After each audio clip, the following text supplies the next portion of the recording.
Hello everyone, welcome back to my YouTube channel. खुलुमबाय नोंथांमोनखौ आंनि गुबुन मोनसे भिडिअ बरायनाय जाबाय। आङो दिनै माने जरहाटआव फैदोंमोन आरोना, ओमफ्राय नै भिडिअखौ नोंथांमोना नायलांबाय थादो। ओमफ्राय आं दा रुमखौ देखायनो सानदों माबायदि आं थानाय रुमा बेनो आरोना। ओमफ्राय फार्स्ट टाइम 3 स्टार हटेलाव थादों नालाय, ओमफ्राय मोजांथार नांदों आरोना। ओमफ्राय बे नायदो रुमफोरा, ओमफ्राय बेयाव दङ जानायनि मेन्युफोर आरोना। जानाय रुम, ओमफ्राय रुमखौ नायदो एसेनो। बेहाय साहा आरि बानायनानै लोंनो थाखाय माबा होदों आरोना। बेखौ टिभि आरो ओमफ्राय बे जाबाय कापबोर्ड। बेहाय जि आरि दोननो हायो आरोना। ओमफ्राय एक्सट्रा पिल' आरि दंमोन, ब्लेंकेट आरि, बेखौथ' नाङामोन नांनायालाय ओंखायनो। ओमफ्राय बे नायदो, बे रुम, बे टेबोल चेयार, बेहाय फट' लानो थाखाय। ओमफ्राय बे बिसना,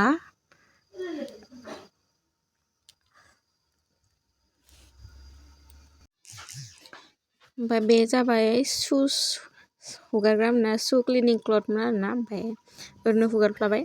ओमफ्राय बेहाय जोङो ब्रेकफास्ट जानो फैबायमोन आरोना। ओमफ्राय जाखांबाय। ओमफ्राय बे ब्रेकफास्ट जाग्रामोन आरोना। ब्रेकफास्टआबो माने रुम फिसावनो इनक्लुड खामोन आरो। ओमफ्राय बे जाबाय, एबार आङो रेडि जानानै थांसै। बेयाव मोनफैबाय जोङो रेन फरेस्टआव। मा येल्ल' कालारनि औवा, बेखौ एसे नायदोनोसै। रेन फरेस्ट औवानि न'।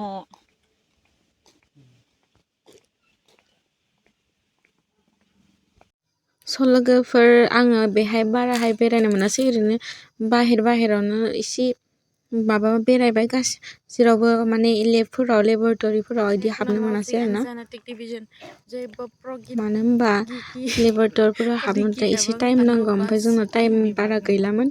जोंना 5टा बाजियाव 6टा बाजियाव ट्रेन दंमोन बेलासिनि। ओंखायनो जों माबारहाय होनानै बेहाय फैनानै थांसैमोन आरोना। ओमफ्राय बै ब्लु कालार नुनाया जाबाय मिउजियाममोन। मिउजियामावबो हाबस्लाबनो हायासै।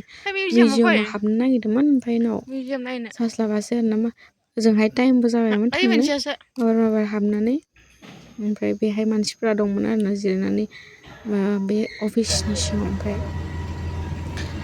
ओमफ्राय फैखांबाय। फैनानै आरो बे टेम्पुजों फैबाय। जों गोजान जायो फैनो। फुङाव जोंनाव 500 मानि लाबाय हटेलनिफ्राय रेन फरेस्टसिम फैनायाव 500। ओमफ्राय बेहाय जोङो जानोसैमोन आरोना, दाल, चावल, चिकेन। बाय बाय।